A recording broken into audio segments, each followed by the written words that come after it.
Hello, my name is Mercury, and welcome to this brand new episode of Media FA. Today, I'm alone. Today, I'll be discussing the Xbox Developer Direct that premiered this year, last Thursday.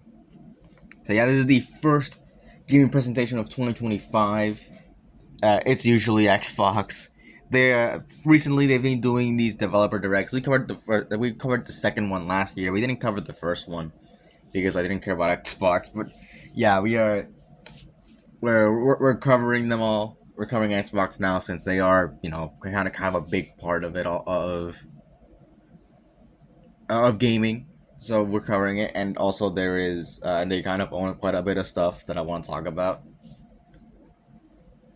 So yeah, but aside from that, there isn't much more to say other than like this one is technically shorter than the last one. So the last one had 5 games. These are usually just 5 games that they put kind of a big spotlight on. And in here it's 4. Well, they announced they shadow dropped 1,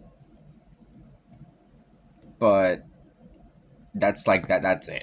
they shadow dropped 1 game.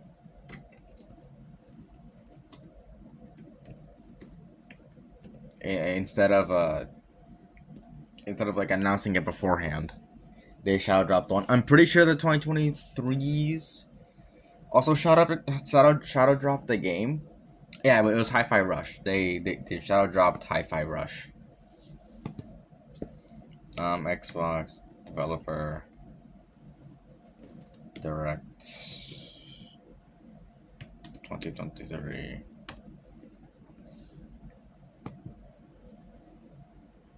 Yeah, it's first party games 2023. This was probably before they announced it. But yeah, I think the shadow drop was Hi-Fi Rush, and it blew up. Like that game blew up. I'm playing it, and since it came to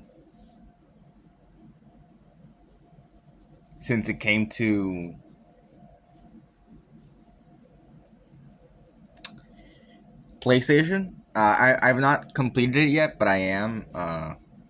I'm gonna get to it eventually. But yeah, just I'll get to Hi-Fi Rush eventually. I just don't know when that will be because I have a lot of games to finish. I really do have a lot of games to finish, and there are a bunch of games that I'm gonna buy this year, which might interrupt the schedule for me getting rid of my backlog. But yeah, I think this presentation was pretty good. We're gonna get into all the announcements, but Xbox is starting the year off strong, which is great to see. That not the last presentation, but I mean, the last presentation, the last part in the preview was pretty good. I feel, but their Xbox game showcase from last June was a pretty good showcase. So I feel like Xbox, like, they own quite a bit of stuff, so I think them sort of leading into that and announcing a bunch of cool stuff at their presentations and just kind of a lot of things, because a lot of things getting ported to Xbox. A lot of things are getting ported to Xbox because they never were before. Xbox has always, ever since 360, I would say Xbox has been a very barren console. I can't name a single Xbox exclusive from the Xbox One. The Xbox One era. I think I can only name the Master Chief Collection and Killer Instinct. That's it.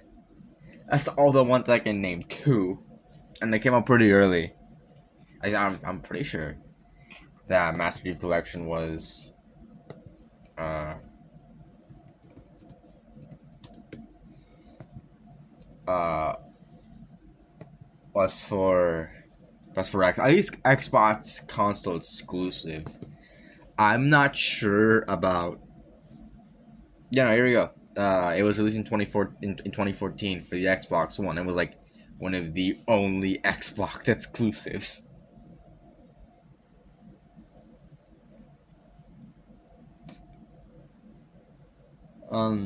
Yeah.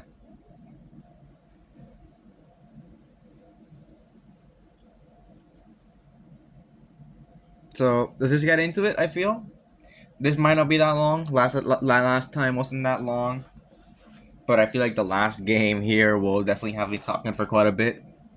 Yeah, let's just get straight into it. Starting off Ninja Gaiden 4. But before this, they were sort of secretive about the fourth announcement and what it was gonna be. But they started off with the secret announcement, which I was very surprised by. But glad to get it out of the way, and it was in Ninja Gaiden 4. I like what I'm seeing in Ninja Gaiden 4. I think it looks cool. It's very, very violent, but that I'm no problem with that. I never played a Ninja Gaiden game, especially knowing that they split the franchise, or at least they rebooted the franchise, and this is the reboot for, and this is the first time there's actually a 4 in Ninja Gaiden. Yeah, this is part of the the new timeline for Ninja Gaiden. And that's where it started off, in I think 2006 with the first, I guess, Ninja Gaiden game set in this world. So they went on, they sort of went in that direction in here, and they're continuing on the story, which is pretty cool. Platinum Games is working on this game, and I think they're gonna do a very good job. It's interesting to see what they're doing here, because it's both Team Ninja and Platinum Games developing this game. It's both of them.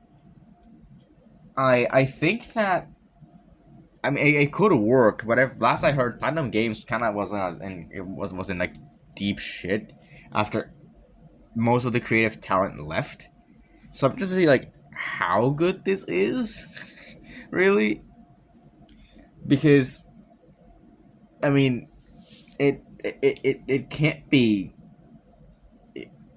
I don't know if it's gonna live up to the same levels as, for example, as their other games, as Bayonetta or something. But I think it could work. I think it could. I think it could work. I think they can make it work, especially most of the. I guess if they have creative talent that works. But aside from that, I don't know what much more to say about Ninja Gaiden 4. Oh yeah, what was I gonna say? I was gonna say something. I was gonna say something about this game. Fuck, I totally forgot about it. Yeah. Oh wait. Yeah. It seems we'll talk about it later, later in the with the next announcement. But Ninja Gaiden is making a comeback this year. They haven't had a game since I think I'm gonna visit this page too often. Ninja Gaiden. Here we go. They haven't had a game since Yaiba Ninja Gaiden Z.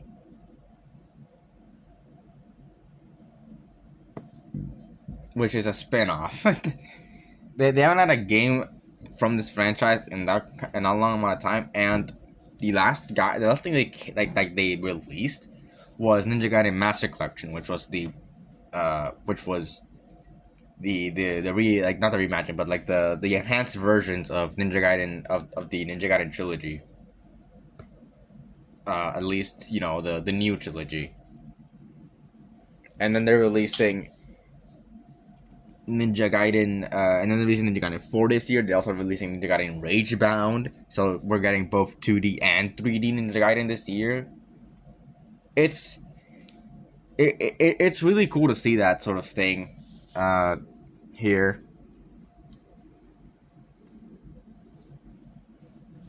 But aside from that, I think it's cool that Ninja Gaiden is this very old, very, I guess, just like people like when I think of Ninja Gaiden, I really only think of the first Ninja Gaiden game, and that one was really fucking hard. Like Ninja Gaiden itself is known for being a really hard game.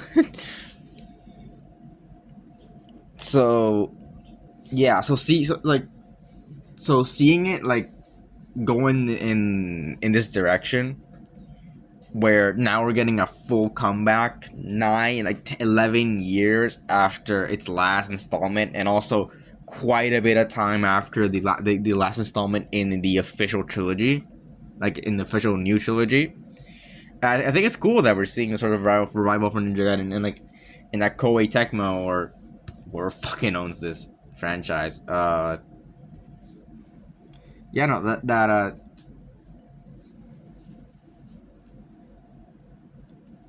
Koei Tecmo at least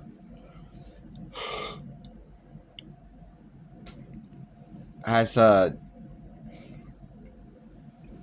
has interest and what do you call it? Has interest and confidence in the Ninja Gaiden franchise for them to not only just do like a little game made by an indie developer, but also have this big new installment come out in 2025, which is shaping up to be a pretty big year for gaming. All of the big games that have like release dates, uh, like Monster Hunter Wilds is coming out next month, which is very exciting. In less than a month, really. At least for you guys. I mean, yeah, it's coming out in a month for me. For you guys listening to this on the 30th, this is coming out. Wait, no, it's not listening to this on the 20th. Yeah, it's coming out a month from now. I confused it with another episode. Yeah, it's coming out for a month from now. And then there's Doom, which is the only other AAA game that has an actual release date for this year. Like sure, like not that it's coming, not that it's not coming out, but like the one that actually has a concrete release date instead of just kind of saying 2025 or fall or some shit. No, it's like it's the one with the concrete release date. It's like I think those are the only two AAA games. I could be wrong. I could be 100% wrong.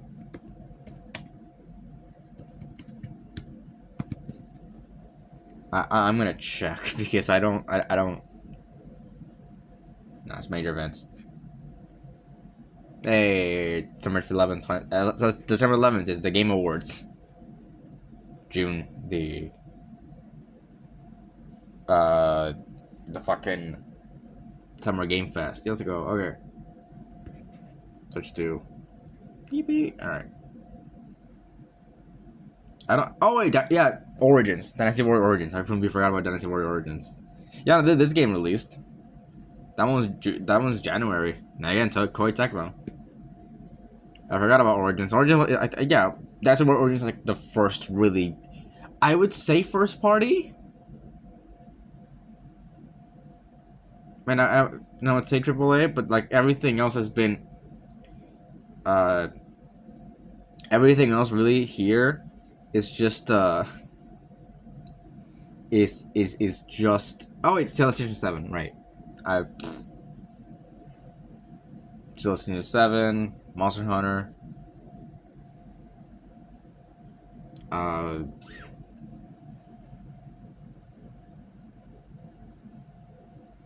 Assassin's Creed Shadows. I forgot about this game. So there's more. There's more games. I just don't fucking remember them.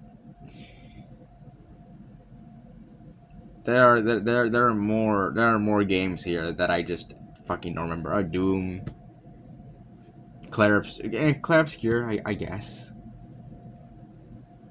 I guess. We'll talk about Clair Obscure later. Hold on, is it? The fuck, where is it? Here we go. The fuck? It's supposed to be here. Oh yeah, there it is. Top of Midnight. Doom. The fuck is this?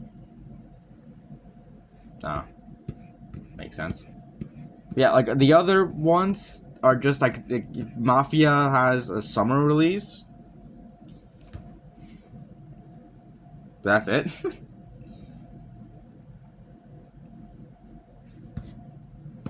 But yeah, like there's like I think only 5 games, only 5 AAA games that really have a release, an official release date for this year, and yeah, like sure, like they're not be they might and one of them already released. It's not like it's the biggest game.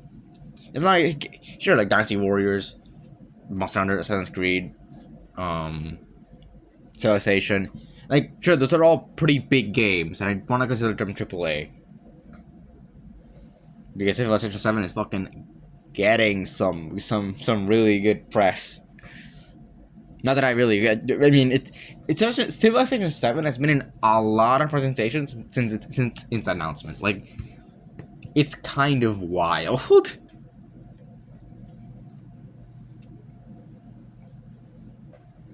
But yeah, this year's pretty crowded. Even for like, I guess for me, like I'm not paying for a lot of games. It's pretty crowded. So seeing Ninja Gaiden 4 and having a sort of interest in getting the Master Collection, at least to experience the other Ninja Gaiden games and see how they are. This might be another game I might be buying this year, or if I just wait for a sale. I might wait for a sale for the Master Collection and see if I really want to buy 4 when it comes out. You know, I think 4 has very good potential, and another great inclusion to this year's very very vast and just competitive year for competitive roster for gaming releases, especially the Switch 2 coming out. God damn, we're gonna talk about the Switch 2 later. Yeah, we're gonna talk about the Switch 2 later on not later on, but like later on. We're gonna talk about the Switch 2 in a few weeks, so stay tuned for that. Yeah, Ninja Gaiden 4 is coming out fall 2025. I think all of the games here are coming to PS5, if I am not mistaken. I'm pretty sure all the games here are coming out for PS5. Ninja Gaiden Black, where is it?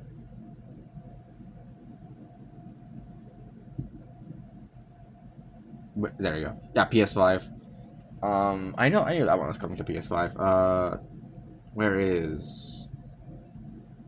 Oh, Sound of Midnight is not coming to PS5. That's going to stay on Xbox. That's going to be Xbox exclusive. Okay, interesting. But Clear Obscure is coming to PS5. Okay. And PS4, what the fuck? And PS4. And so is Doom. Doom is coming to PS5 as well. So yeah, the only one here that isn't going to be on PS5 is Have a Midnight. That's the only one. Which, I mean, fine. Yeah. Ninja Gaiden 4 is coming to PS5 as well. And so is Rage Round. Rage Round's gonna be in fucking everything, jeez. But yeah. That's the only one. Tell them that's coming is the only one not on PS5. Yeah, moving on to the next announcement, finally, is Ninja Gaiden 2 Black. This is a remaster, I'm pretty sure, of Ninja Gaiden 2. I'm not sure which version because I looked it up when this was releasing. When it's released, when it ended, and it says that the Ninja Gaiden 2 was released twice. I'm pretty sure. It was released as Ninja Gaiden 2 in 2008, and then later the year after that, Ninja Gaiden Sigma 2 came out, which is a enhanced port of Ninja Gaiden 2.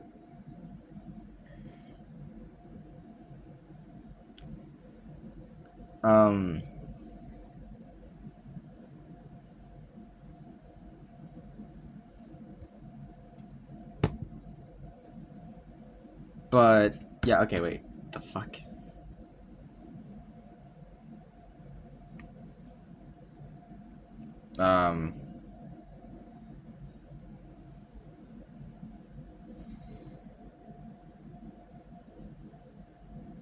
No, there's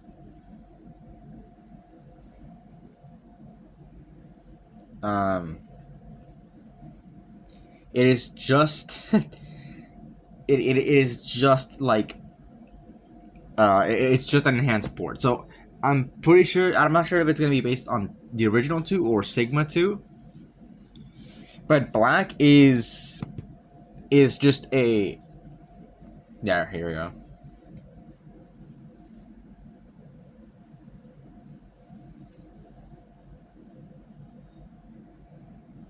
Oh.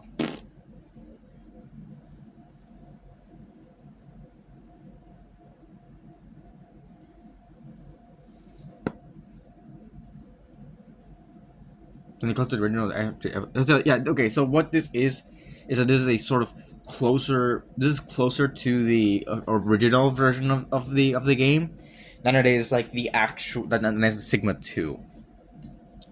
But it seems, yeah, everyone wants to use Sigma 2 code. Okay, yeah. So it adds some things, but it's mostly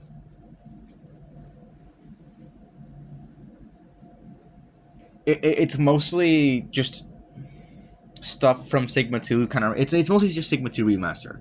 So if you're looking to have, I guess, the best experience you could have to play Ninja Gaiden 2 without buying without buying Xbox 360 to play the original, this might be the best bet.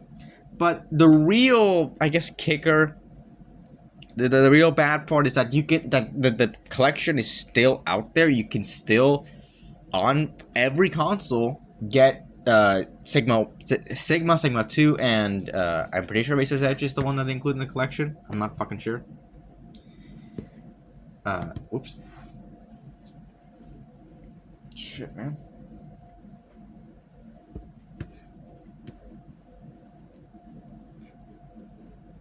There we go. Yeah, so Razor's Edge. 3 is Razor's Edge. But yeah, like, if you don't want to get an S360, this is your best bet for an actual, like, and you want to play Ninja Gaiden 2 in the best way you can, this probably is the best bet. They did exclude a lot of things from 2 in both Sigma 2 and Black, but it's fun. It seems like it's fundamentally the same game. It's just that 2 is a remaster, and you can get and you can essentially get one or the other. But I feel like they should have valued it less. It's $40. Like, it's not. I think it's 50. I think it's $50. It's not cheap. It's not a cheap remaster, and the collection, I'm pretty sure it's 40. If I'm not mistaken, I think it's 40. So yeah, so seeing that, it kind of that's putting off a lot of people. I know I talked to someone on a server I'm in on Discord, and they said that they were kind of put off by the price of 2 Black, because it was $50. Like, it's more than the collection. I'm not sure what the collection goes for. Give me a second. More stuff I have to look up. Ninja Gaiden Master Collection. How much does this go for? $40, yeah. Yeah, this goes for $40.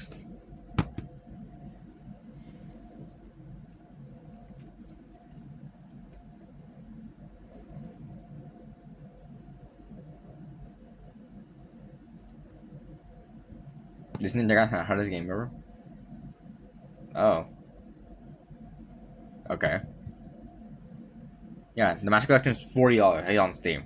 That's probably true for everything else. So, having Ninja Gaiden 2 Black be $50, that's a steep price. I feel like they should have valued it less because of the collection still being out there, and maybe them not wanting it. But or at least valued at the same price as the collection. just because hey, like this game is the better alternative to 2, but I feel like even then, the collection's still there, and it has 3 games for $40. It's not that bad of a deal. It really isn't. So yeah. Anyways, this game was shadow dropped, and I do like I do like this game. I think it's cool, but I'm probably like, if I'm ever going to get into the new Ninja Gaiden trilogy, this game will probably not be one I pick up, because it's just an enhanced version of Ninja Gaiden Sigma 2. So I might just get the collection and play that. So yeah. Anyways, it's available now for those who do want to buy it. And I don't say like it's bad. I feel like I think this port really looks good. I feel like this port is really good looking. It's made on Unreal Engine 5. Like, it looks really good, but it's not. It's just Sigma 2 with enhanced graphics. There's nothing added to it. It's just. I mean, there's some stuff added to it, but it's not anything major that restores things from the 360 version. So yeah. Anyways, next up is South of Midnight. There are I think I mentioned this like the last time we covered South of Midnight. That was in the June Xbox Game Showcase. I think this game, it looks really cool. I like the art style. I like the aesthetic that it's going for. It's cartoonish, but like I think it works. It has like a lower frame rate during cutscenes, and that's really cool. I that's something that Spider-Verse really played around with. So seeing that in game form and seeing that sort of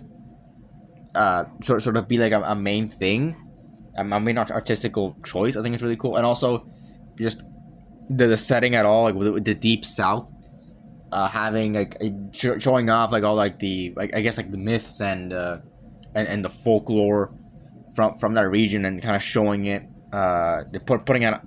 giving it a spotlight. I think it's really cool. And what they even do with it in game, like there are a lot of just cool stuff that we see in here. Like the gameplay also really cool, looks really smooth, even with like the frame rate that's going at. It looks really smooth. I feel like everything here, like the designs of the creatures here look good. Like this game just kind of looks good to play. Like it looks smooth. Like it just looks like a really good game to play. And the art style and the setting and what the inspiration comes from this game, I think is really unique. So seeing like all of this, I feel like this game does have a spot here. I like what I'm seeing. I won't be able to play this game because it is Xbox exclusive, but I feel like with Xbox's business model right now, I have a feeling that they probably will have their exclusives, but they'll be far, like they're not going to be they're not going to be they're not going to, what do you call it? It's not going to be their main source of income. It's going to be mostly games that come out on other consoles. They probably realize that the Xbox isn't really selling well. I feel like the only reason they even have an Xbox Series S is to have like a reliable version, a cheaper, the cheapest possible way to play this generation's games. That is the only reason that I could see even having an Xbox Series S. Because it's the cheapest alternative. So yeah, seeing so they're probably seeing that, and it's still not saying well. So they're gonna put most of their first party games onto their consoles. To at least start making some profits that way. They already said that they're going to do stuff on the Switch too. So I'm interested to see how they do stuff like that. But yeah, South of Midnight is gonna be a Xbox exclusive. It looks really cool, like I said. But like I said, I like the, like I said, I like the art style, and I like how like I like how I just like how they put these things on these folk tales on the spotlight. We don't really see a lot of American folk tales. I mean we do, but like from this sector, we didn't really see a lot of it because they just there isn't any. There's almost no interest in really telling that. So us getting this sort of game and how it is, I feel like it's really cool. So yeah, but like again, like as a game, it looks also really good with the gameplay and all the abilities you have. Yeah, it's cool. Anyways, yeah, Southern Midnight is coming out April 8th, 2025, and you can pre-order it now. Next up is Clair Obscur Expedition 33. Okay, so I don't care. This is an RPG, which fine. Like RPG fans, you're fucking eating with all these games, right? I'm not saying I hate RPGs or something, but this just doesn't feel any different. Like I don't know. Like I'm not feeling any actual it might just be me misremembering. But like I'm not feeling I don't see anything special about this. There's no like there's nothing that really brings you to say, oh, like I could try this, or like, this gameplay is different. Like this is very just kind of Persona-esque, which is fine, but it almost does nothing with that sort of thing. And it's open world, like it's an open world game, but I feel like even then, like the traversal looks a bit weird, and overall, like I don't fucking know, like it just feels weird. There's no, I don't know. I'm not saying it looks bad. I'm just saying I'm not interested. I'm saying it looks weird.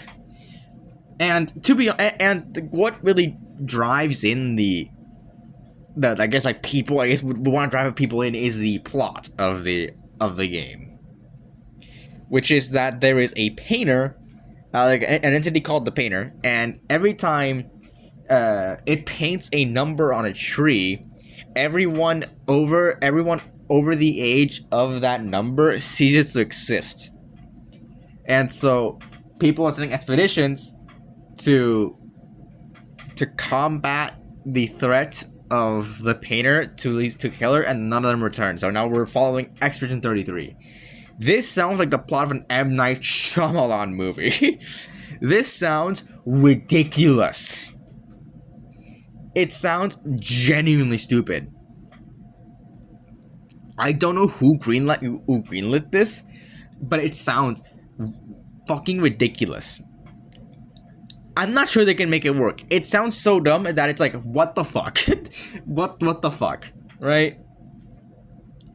It's like such a stupid storyline, and that's like, and I feel like that's their main hook. It's not the gameplay, and it's not doing anything with the gameplay. It's not like there's any time displacement or some shit, like I don't know. It's just that's part of the storyline, and that's it. That's only part of the plot. But that's because that's the reason you go there.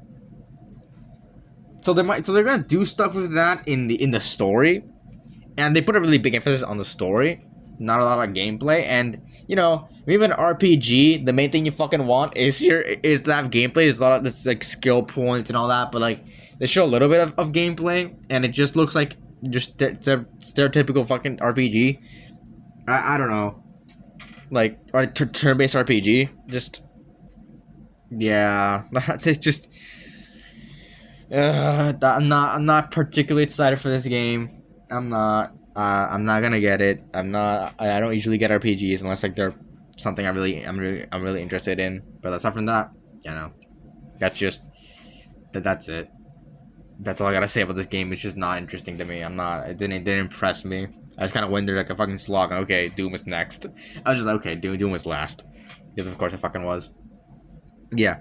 Clair Obscur Expedition 33 is coming out on April 28th, 2025. And now to the big announcement, Doom the Dark Ages. It's Doom the Dark Ages. We haven't heard anything from it since last time. It's been 6 months since we last heard of this game. And goddamn, this game looked absolutely fucking insane. So, They tuned down they toned down the quickness of the combat. Doom Eternal was pretty quick. In here, it's slow. You're like a tank pretty much. You're like this walking killing machine, just kind of. And obviously they said like stand and fight. Like you're gonna be fucking standing there and just dishing damage. Like I feel like that's really cool. And even then, some of the mobility is there. You can tune the game speed to your liking. And god damn the goddamn the combat in this game. It looks glorious. I multiple times during this presentation, my jaw went to the fucking floor looking at this game. This game looks like a fever dream and a half. Not fever dream. It looks like a fucking wet dream and a half. That's what this looks like. It looks really cool. I don't mind the change in pace. I feel like them experimenting with the game and how they want to do things. And even then, if you don't want to, you can speed it up. Like I think it's cool. I'm gonna play on the default settings just because I want to see what the game was meant to be played at with. What settings the game was meant to be played with, so I'll judge it there. But you can obviously change it, but that's not how the game is supposed to run. I mean, it can run that way, but it's not like the official way that it's like made for it to run. What is there? Yeah, the combat is just really insane. They changed the glory kills, and I'm not too fussed. Like, I'm not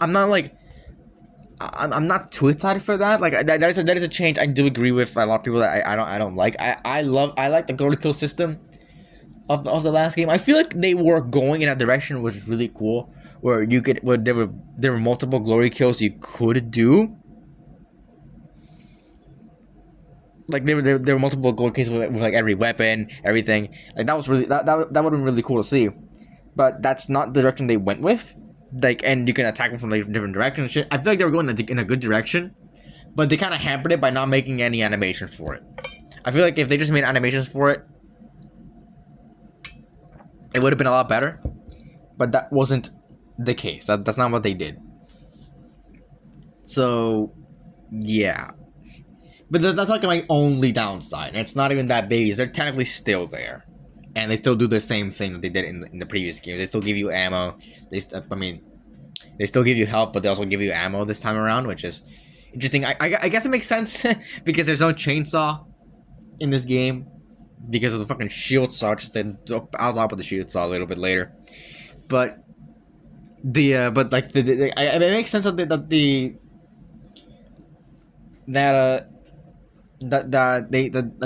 glory kills sort of work like a chainsaw and kind of like the maker drones that were in Doom Eternal, where they just, if you headshot them, it gives you a bunch of fucking ammo and health.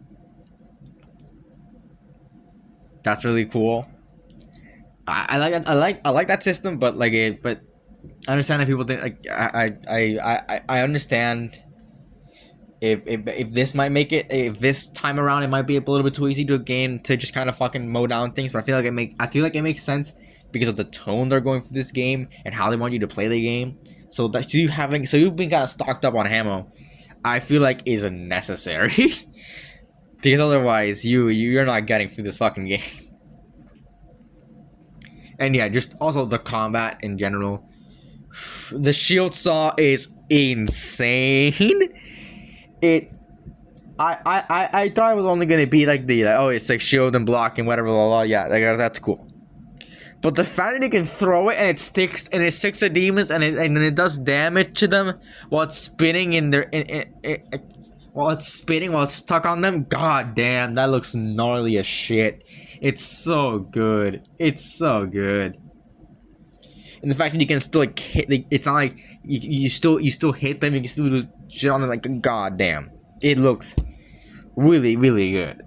That was really good. The guns look really good. They look really powerful. They look really meaty. I love the sound design on them. It just looks really good.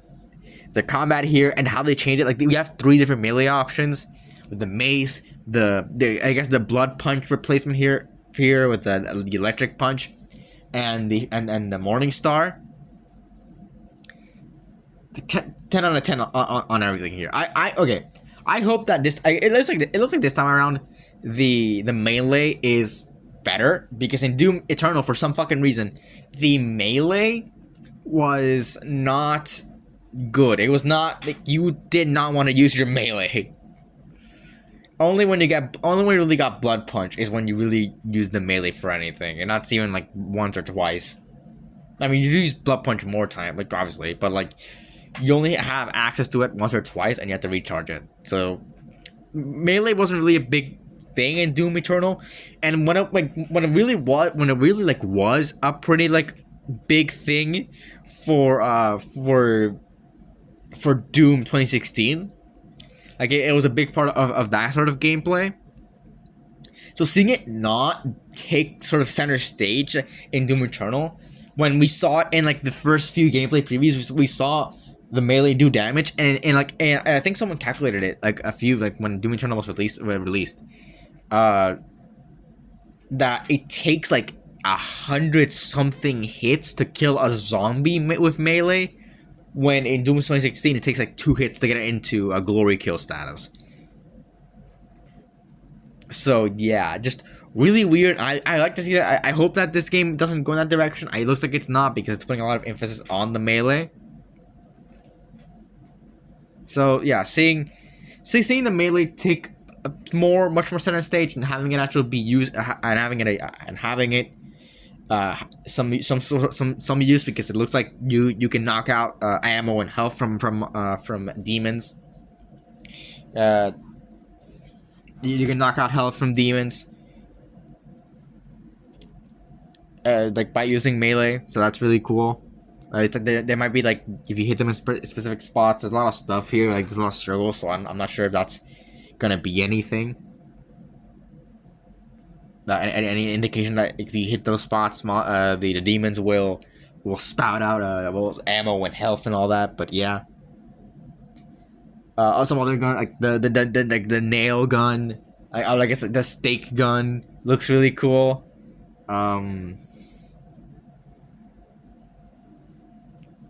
Obviously the skull, the skull crusher, fucking obliterating enemies. There's like a double plasma rifle here, which is interesting because it's the same as like it's like the same design as the plasma rifle in the game currently. So we've seen it before, but it has 2 barrels. So I'm just see if that's gonna be like either like a mod, which is fucking insane for a mod, or if it's gonna be like an upgrade you get for your plasma rifle.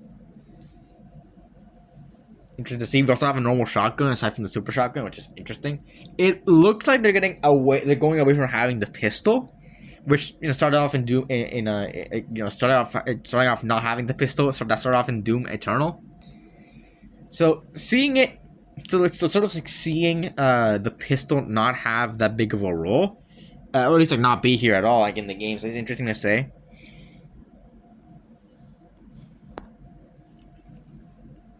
But like aside from that, I think it's really cool that we are that we're getting all the different options for combat. And even then, like, the gameplay itself looks fucking insane with like all these big maps and all these demons that look really big. And like you're gonna be there fucking mowing them down, or like not mowing them down, but like standing there and fucking and fighting them to death. It looks like there's a lot of one-on-one stuff, which is really cool, with like the big demons. A lot of exploration, which is really cool. They're kind of going back to like the original Doom. I mean, it's always been about exploration, but here they really do reward you with having a lot of with looking for stuff. And I forgot to mention, obviously, the giant mech, the dragon, cool as shit stuff. That's so fucking Xbox 360. Okay. Something I gotta say. Sometimes when I'm looking at these games, I look at like older games, 360 games, PS3 games. They had a lot of cool ideas that they couldn't do for their time. That was at a time where gaming was at its most creative. The 2000s, the just 2000s in general were some of them like were pretty creative times for games where they experimented, and there were a lot of really good games out there, a lot of classics that like people played from back then, like, and obviously going with obviously kind of like seeing where they could go with like the new tech, with like the new like 3D games that were coming out at that time. So it was very interesting to see just how it's interesting to see how they even like how they handle that sort of stuff and how they experimented with it. But there are some stinkers in there, obviously, but there are a lot of really good games that came out of it and are still praised to this day, or are getting praised right now. Like a lot of GameCube games. GameCube didn't sell well, but now it has like a cool following, pretty much.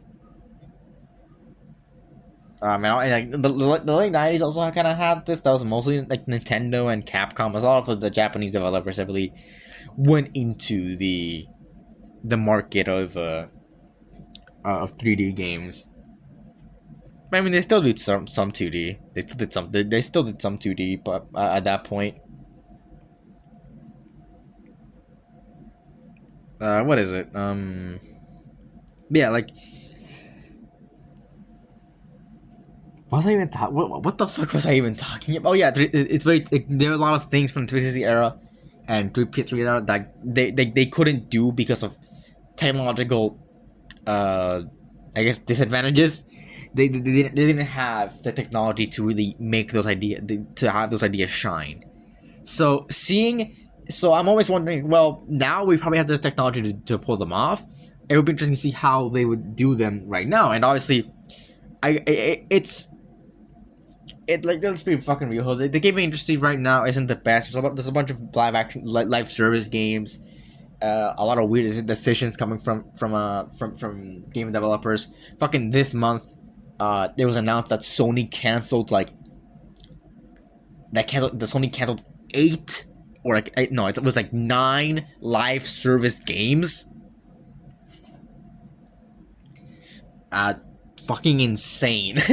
Insane that even happened.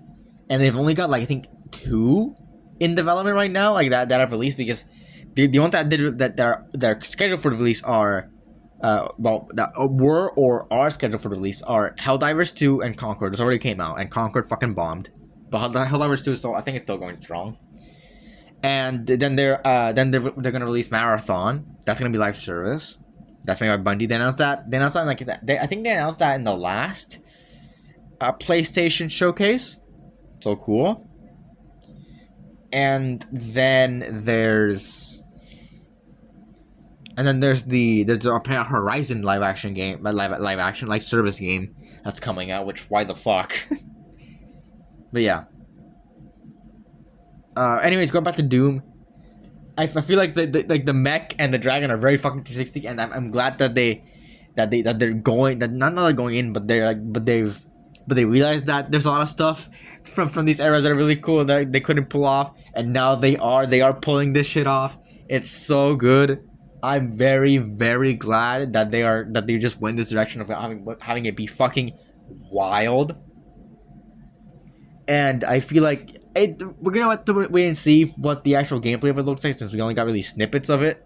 But very interested to see.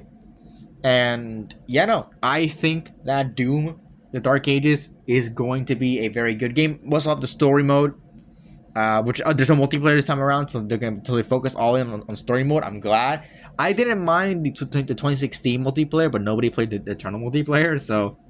Yeah, I'm glad that they sort of ditched it in favor of just kind of telling a normal story, and we're gonna see like the best story we've gotten from Doom, in this game. But it's not gonna be like the deepest story ever, but we're gonna see probably the best one, and the one with the most writing, the most writing talent going into it, or I guess like the most effort, like the writing effort going to it. So yeah, I think. I think that this game could be a really good game, a very good contender for Game of the Year. I think it's not gonna win, but I feel like it's gonna be a good nominee for it because it just looks so fun. Going the same step as Doom Eternal. I hope this game does not fucking launch as like bad. I really hope that it doesn't, because I already pre-ordered. I know I have a fucking problem. I know I shouldn't be pre-ordering games, but I don't care. I am locked in. I'm locked in for this game when it comes out May 15th. That was leaked like a day or two before the presentation, and we just got the announcement for it in here officially. But yeah, I am locked in. 2 games for this year. Locked in. Monster Hunter, Doom of the Dark Ages, and they're like less than 2 months apart. It's great. It's great. Like less than 3 months apart. It's great. I'm gonna be enjoying myself this fucking year. But yeah, what did you guys think about the Xbox Developer Direct? I think that this Developer Direct and like any Xbox presentation is really good. They have been knocking it out of the park this time around. Yeah, it's been great. This presentation was really good. The only real bad one I think is the one it's not even like bad. It's just that I'm not interested in is like Clear Obscure at Prison 33. That's the only one. But aside from that, every game here looked really good, and I hope that even the ones I didn't enjoy and didn't like care much for is enjoyed by some people. So yeah, that's it. What do you think about it? Leave in the comments below. All of our socials are in the description. And yeah, no, that's about it. See ya.